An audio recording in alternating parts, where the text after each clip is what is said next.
I'm revising this morning. Now I have arrows.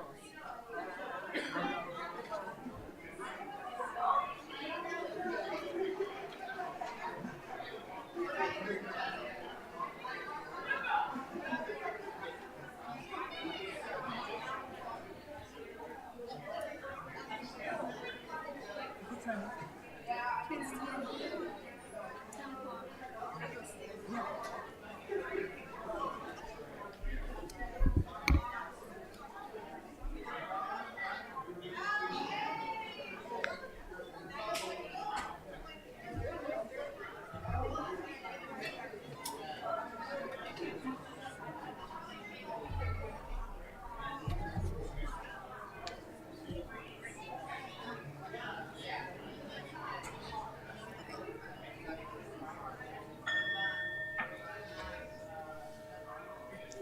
Good morning.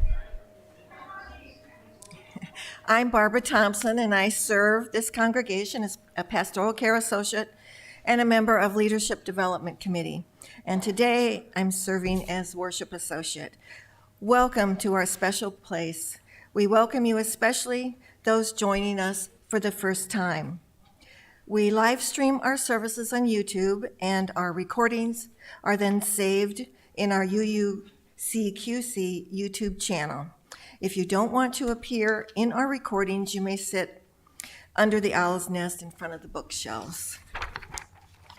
We invite everyone to join us downstairs after service for coffee, snacks, and conversation. Thank you for joining us this morning.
Thank you, Gates, to start us off with such a joyful tune.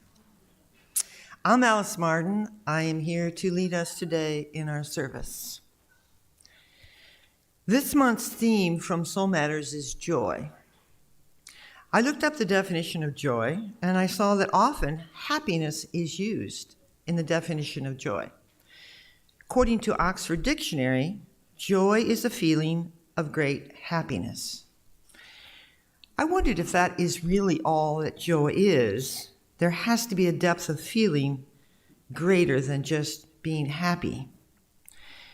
So our opening reading today is from Walt Whitman's excerpts from A Song of Joy.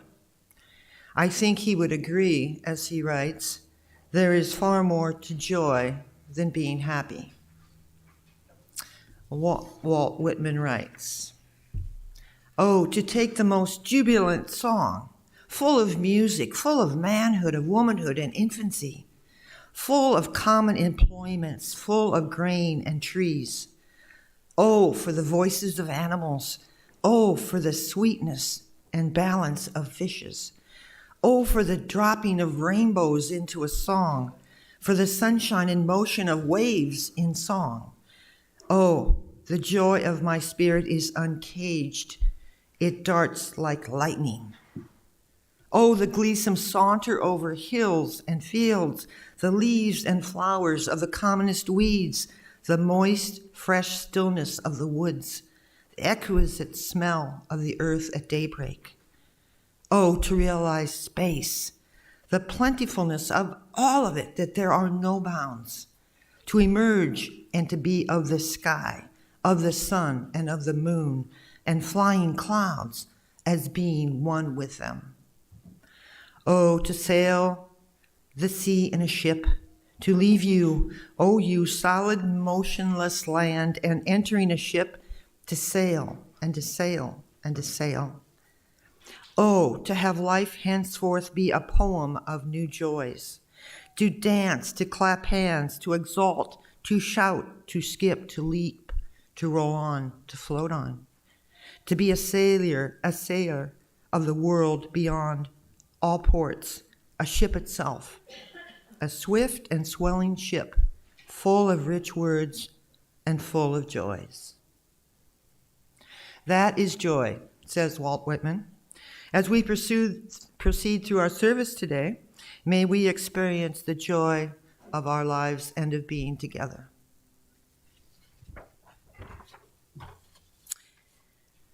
We will now light the chalice. Barb will light it as we recite the words together as printed in your order of service and on the screen. Out of the darkness, light. Out of the light, warmth. Out of the warmth, joy. Out of the joy, togetherness. May this flame hold us for the time we are here with one another. Before we begin the order of service, we have two testimonials. Pledge Drive, which in a way is the date that we end it. Of course, pledges are always welcomed as you get around to getting them into the office. Our first testimony is from Kathy Soley.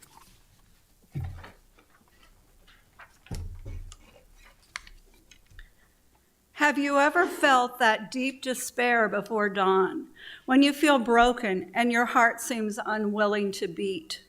I mean the feeling of having no spark left, of being completely hollow.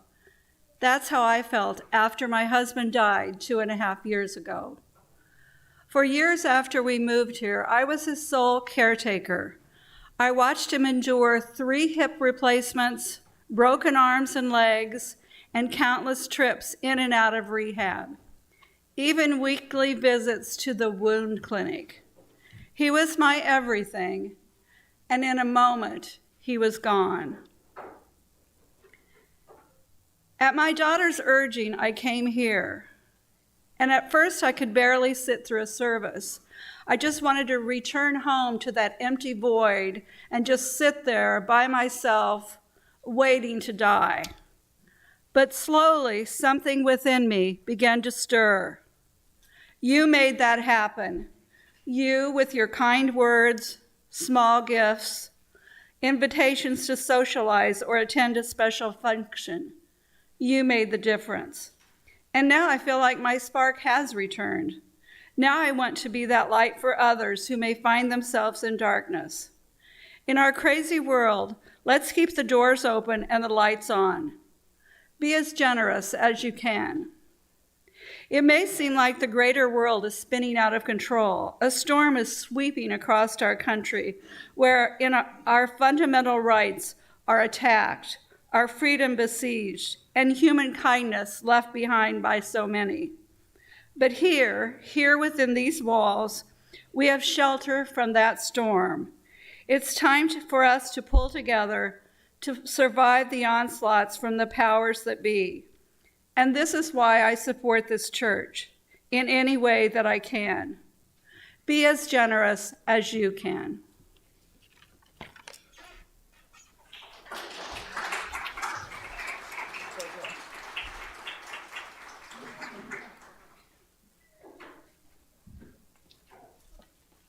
And last but not least, we have Sarah and Gracie.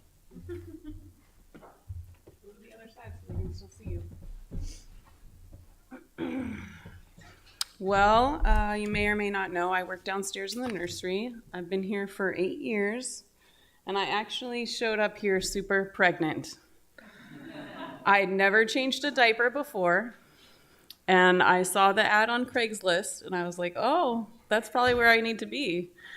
So I came in, I got the job, and Julie taught me how to change my first diaper here in the nursery. And since then, we've joined the Earth-Based Traditions group where I'm a co-leader. I help run the full moon fire ceremony with Andrea Gilman and Ed Mueller. And we also run all the pagan holidays. So we have the Earth-Based Traditions does all the solstice events and the equinox events here. We have a big Yule ceremony. We have a big witches ball.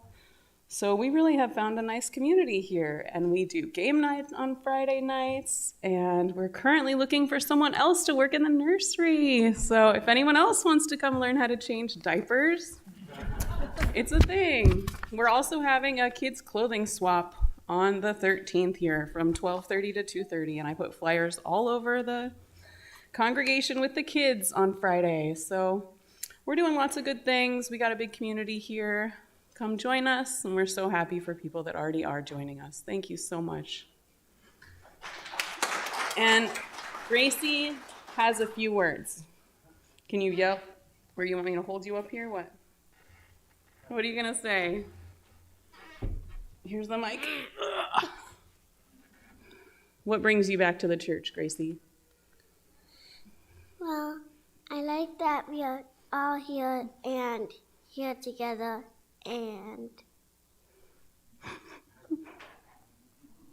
And she likes to come and see her friends here. There you go. Thank you. Thank you. Please rise in body or spirit for our opening song, page 1060, and is on the screen.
you may be seated. Not yet, whoops. In the spirit of love and fellowship, remain standing and greet the holy in your midst in a joyful greeting of, glad you're here.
Good morning, friends.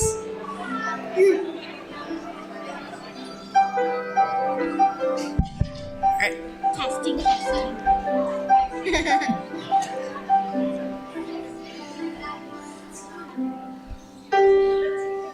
Everyone sit. All right, would all the children come up and sit, please, if you'd like to participate in our fun game? No, Kaylee's open. Oh, do we have everyone that wants to participate? Okay. All right, good morning. I am Tiffany Kaldenbach, she, her pronouns, and I'm the Director of Religious Education here at UUCQC. Before we start our game, I would also like to make an announcement that if anyone likes working with children and would like to volunteer, even if it's once a month, we need volunteers downstairs in our classroom. So if you'd like to volunteer, please come see me after the service. All right. So today, we are exploring finding joy. Oh, can we have our listening ears? Good morning, Ezra. We're finding joy in the foolish. What does foolish mean? Gracie. Like doing something that a fool would do. Yeah, you're doing something that a fool would do. Good. What's another word for foolish? Ezra. Like doing something like, I wish I had a different way to pronounce it, but I can't find the word. So like doing something in a doing something in a dumb way. Dumb way? Yeah. Or we've got dumb, silly, funny, right? Joyful. Foolish doesn't always mean dumb. Like the fool or the jester in medieval times would be the person that would entertain and be funny.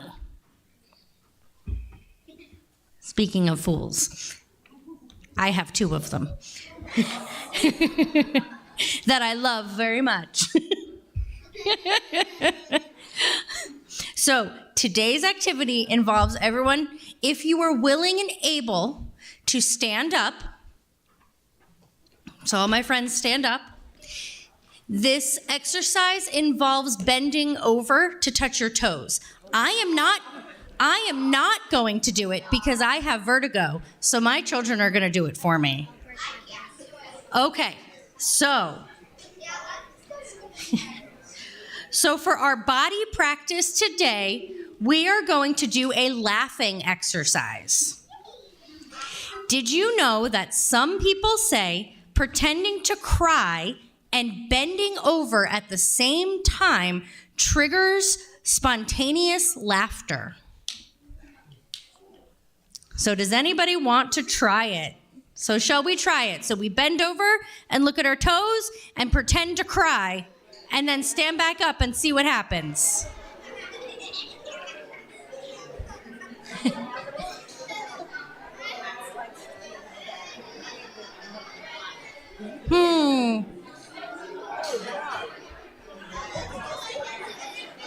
Who did that work for?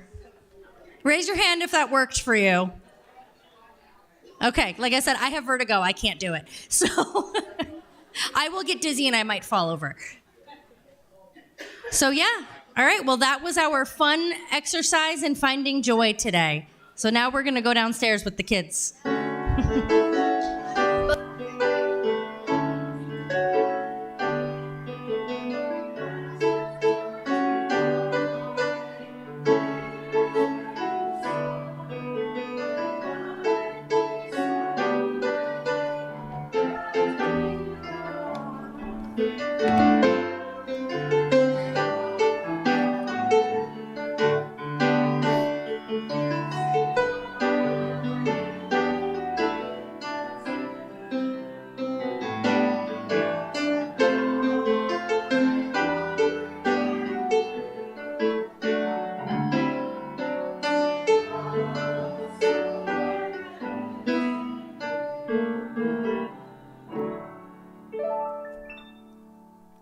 Good morning.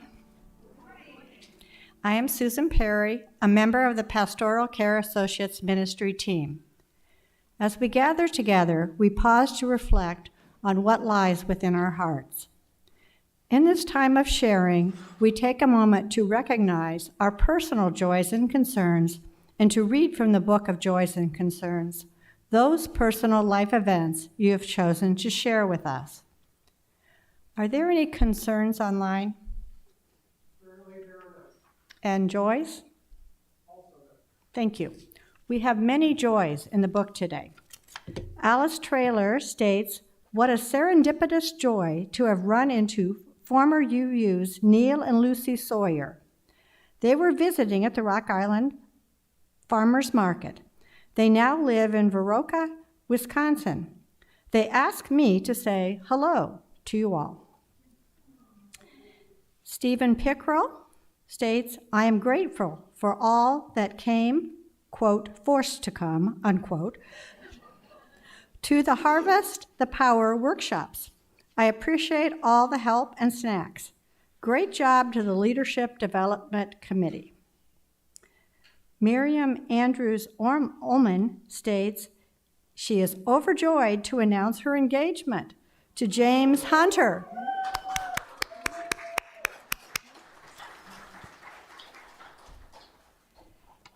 And the Swanson family states they are so excited to see how well the hands-off protests went across the nation and world. It gives their family the strength and courage for the times ahead and to keep on fighting for what is right.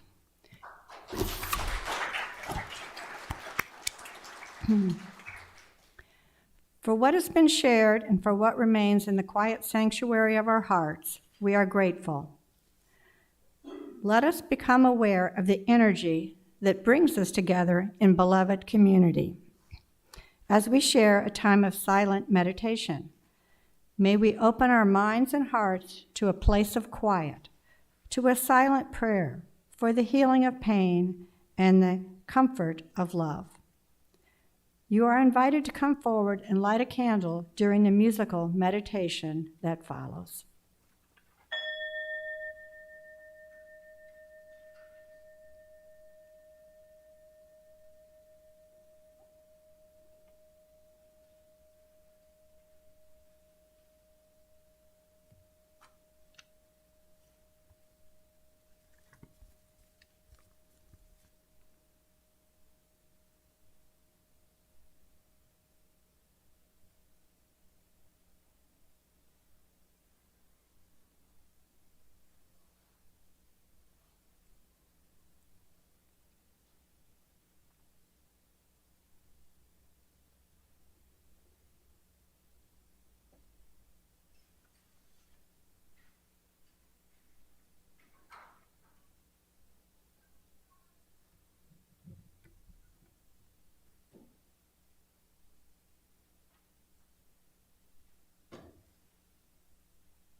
This congregation is a theologically diverse religious community with membership open to all who are in accord with our values, mission, and vision. Our congregation is entirely self-governed by the democratic process. One of the privileges of our free church tradition is to provide all of the financial support for our many ministries from among ourselves. Generosity, therefore, is one of the spiritual values we recognize as central to our personal and our institutional well-being. This month's undesignated plate offering will go to the UUA, and there's more about the UUA you can read on the back of the order of service. We invite you now to participate in the blessing of giving as the ushers come among you to accept the gifts of the congregation.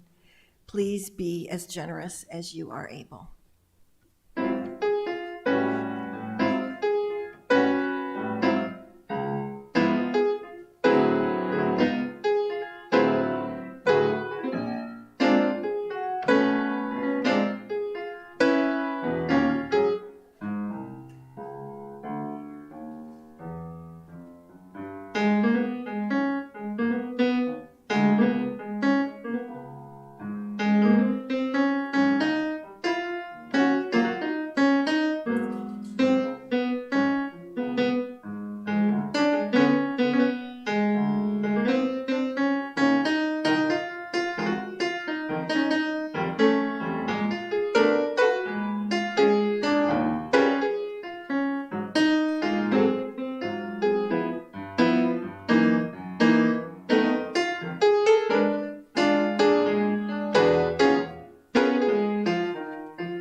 For all the gifts of time and treasure that you give to this congregation, with sincere gratitude, we thank you.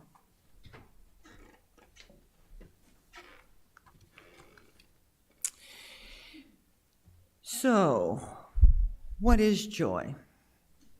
Walt Whitman gave us a hint in his poem we opened our service with.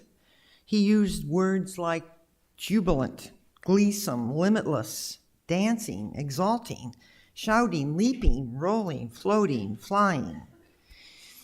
As I contemplated those words, I realized that there is a difference between happiness and joy. Now, I like popcorn, and it makes me happy, but I have never felt jubilant or gleeful or limitless like flying through space. I just like the taste of popcorn. So then what is the difference between joy and happiness? I found it in the following story about the laughing Buddha. And maybe we'll discover what is the difference. In the 9th century, there was a monk named Hotai, who for years had studied sutras and meditated day and night, seeking enlightenment, but no matter how hard he tried, he could not attain it. He was very unhappy. He was delegated to sweeping the temple grounds day after day, for what he saw was his failure to achieve what he desired the most. His happiness only came after a day of sweeping, when he could be done with it and rest his aching muscles. One day, he was sweeping the temple grounds, grumbling to himself, of course, how unhappy he was, when he heard a lustfully sound come drifting out of the kitchen window where a monk was washing the dishes. It stopped him in his tracks, and he dropped his broom. How could that monk be singing so joyfully when he was a lower monk than Hotai? I mean, washing dishes inside a steamy hot kitchen? Hotai stood very silently, bewildered, but as well struck by the purity and the boundlessness of the joy that was in this monk's song. It seemed that there was a song he had never heard before, radiating such bountifulness in every word. He listened and stood quietly as the voice of the singing monk infiltrated into the very depths of his being and awakened a seed of joy that had long been lying dormant within him. He sensed in that moment that to experience such joy was not something to be attained through effort and striving and trying so hard, but it was already present in everything and everywhere that exists. All Hotai knew he had to do was to let go of trying to achieve his own wantings and just be in the perfection of the present moment. He had been striving so hard to attain attention and accomplishment and enlightenment. But what the monk in the kitchen had was joy from within him, and Hotai wanted it. So he knew what he had to do. He quit the monk's sip, what they might call it.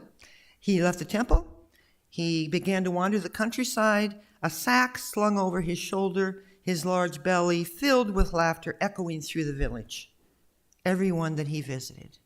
He was giving his newfound gift away, and in that is how he found enlightenment.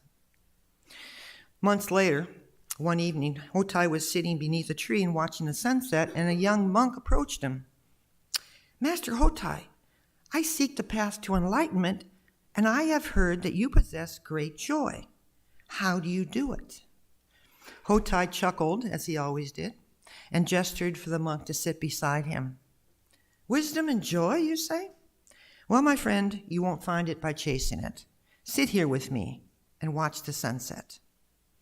Feel the warmth of the breeze. Listen to the birds.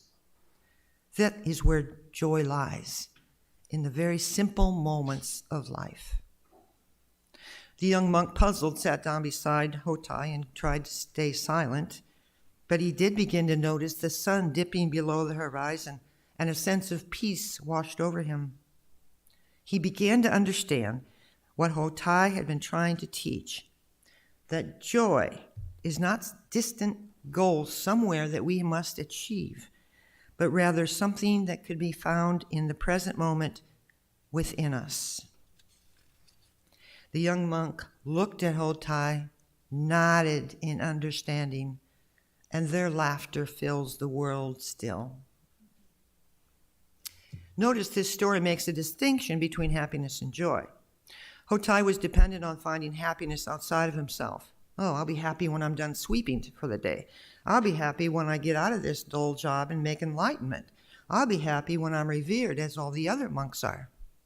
His words echo down the ages to us.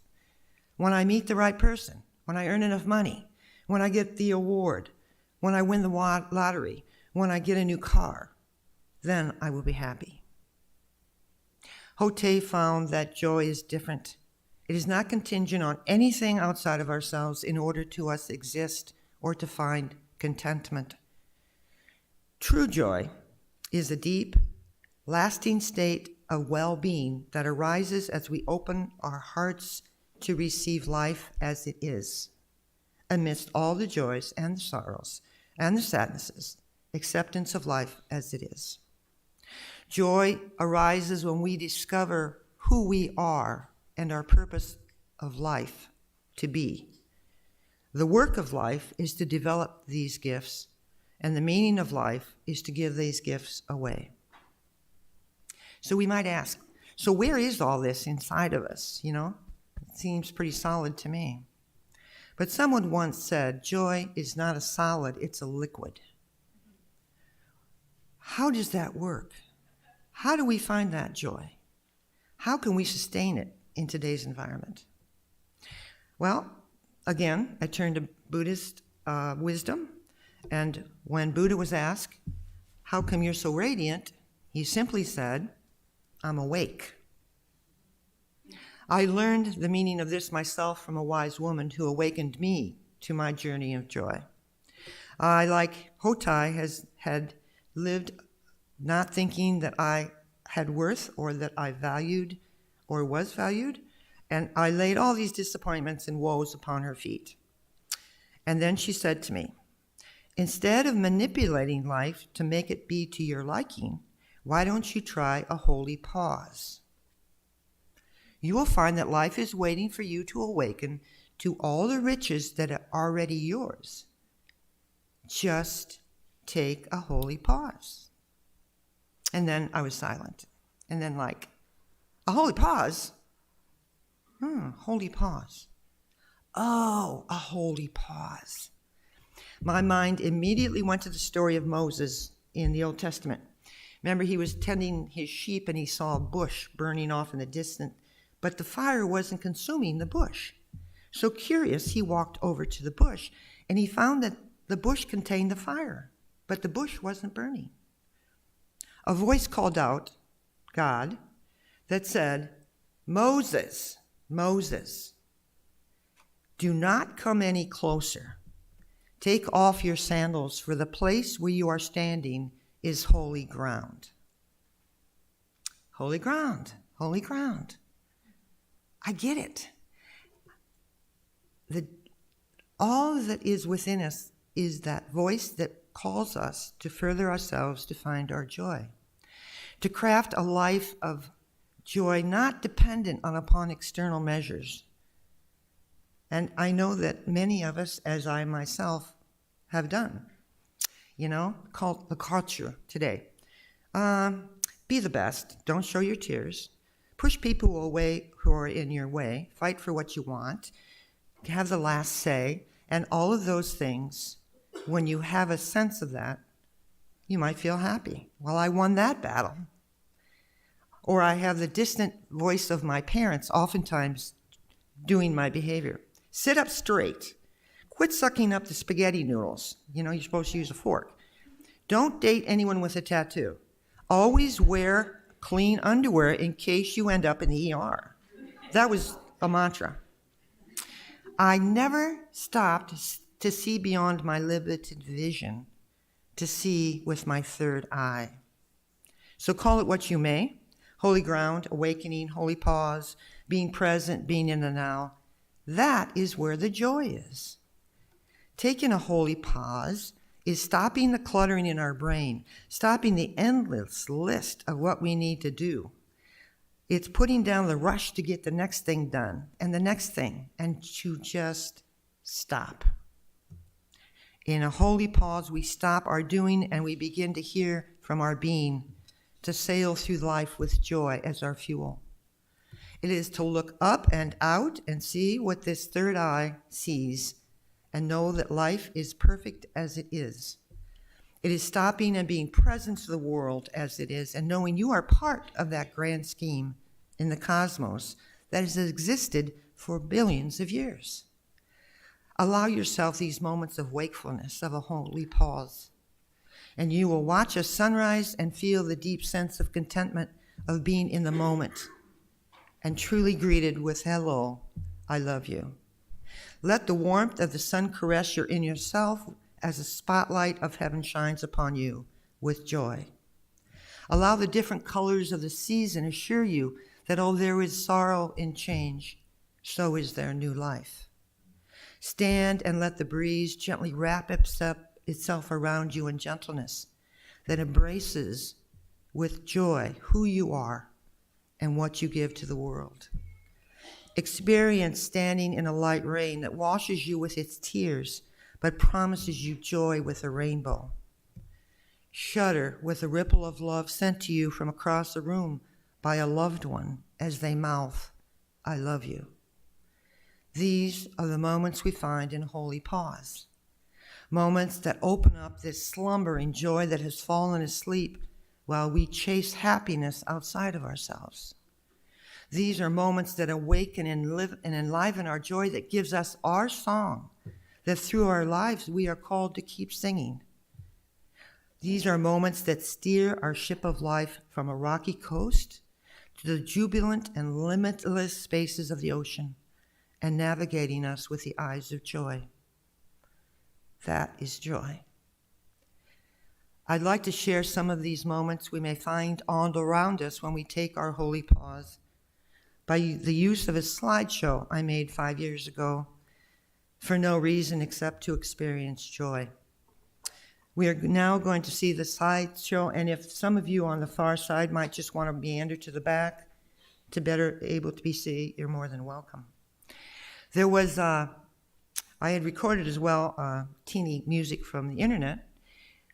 Gates has offered with his gift to accompany this slideshow on joy with a score from Mozart. So settle back, find your holy pause, and let's luxuriate in these moments of joy that we share together.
That is joy.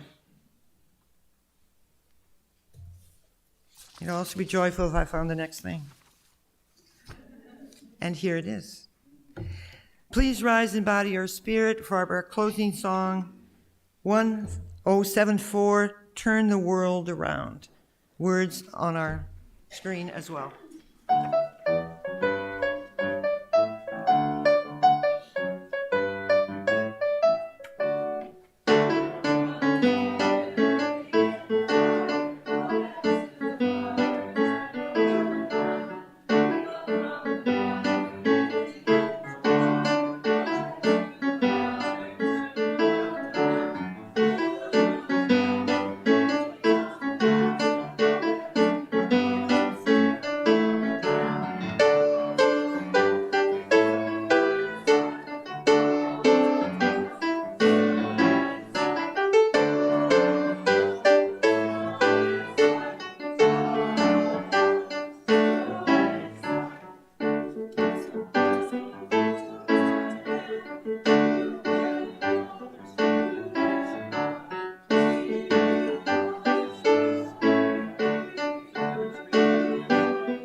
Yay for us. That's joy. Please remain seated. Please remain seated. You may sit. My world's upside down right now. I will read the chalice extinguishment as Barb puts out our chalice, and may we do it together. Oh, well, on our script it's different. But we can do it either way. Okay, we're going to do announcements.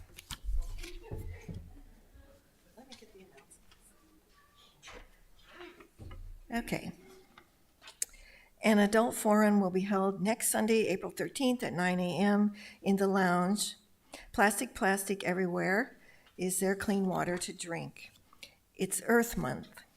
Join Lori McCullum to discuss the most recent information about the impact of plastic on our waterways and on our health. Come enjoy snacks and coffee and find practical ways to reduce the plastic in your life. The Golden Gals Lunch Bunch for all women over 55 will be this Tuesday, 11:30 to 1 in the boardroom. Bring yourselves, your lunch, and the joy we share in being together. After this service concludes, Joe Majeko will be taking pictures of members whose photographs are not yet displayed on the photo board in the foyer. And Joe is here somewhere. There he is. There he is. Okay. So if you don't have a photo there, please find Joe, smile, and it'll be the best photo you'll ever have taken. The next social justice team meeting will be this Tuesday, April 7th at 7 p.m. There will be an option for calling in, although we will not have the hybrid meeting capability. We welcome and encourage all who are interested in attending. Please see Marcy Doyle for more information, and there she is.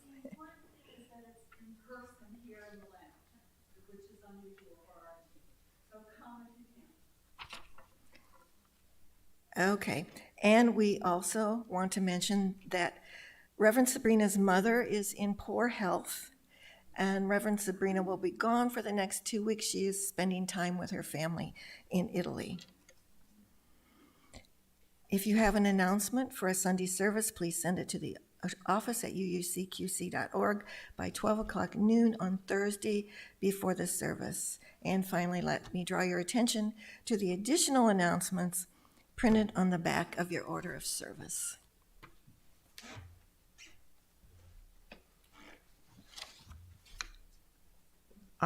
So we're going to take a brief moment, as we have in the past few weeks during our pledge drive, and Anne and Diane will share with us where we're at. After having heard what joy is, I'd just like to say that it's not a certain amount that we reach. It's not how many hours we have to give. It's giving to this congregation, not to the building, but to each other. And that is the joy enough. And everything comes from that. So let us celebrate who we are, what we have, and what we're building here together. Anne?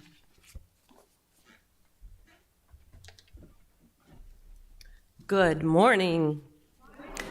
There was something that caught my attention in that last song. I love that song, but we are of the Spirit, we are the Spirit.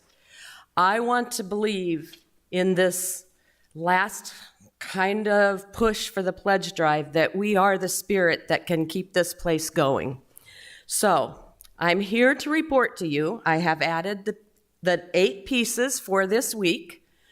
I have 3 envelopes that I have received this morning, which are not included in that yet. They will be in the next one. But I'm feeling hopeful. I'm feeling that spirit that we can make it to the end. I have been working from a list for the last 4 weeks to know kind of what's happening, who is still in the wings, who is being contacted. I know that our canvassers have worked hard this week to try to make those contacts. The reports are coming back. This is the positive piece, that most everybody who has been contacted is planning to give and is planning to send those in if they have not. So kudos to those canvassers. And if you are a canvasser, would you please just stand up, because I think you deserve to be recognized for the work that you've been doing.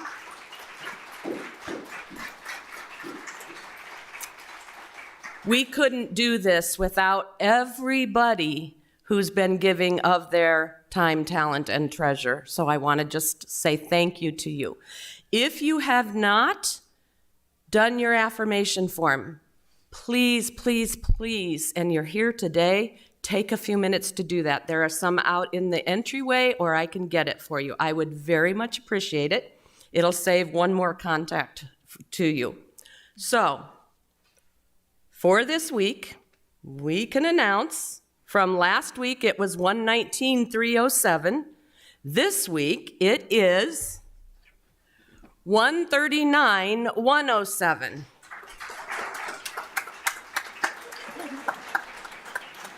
Now, not including the ones that I'm receiving today, we have 105,893 left to go. That sounds like a lot, but I do believe we can get there, but it's going to take some push. So please encourage your friends, your neighbors who are here or not here to get that done. I want to be sure that we can get this completed, and I think you probably do too. So thank you all.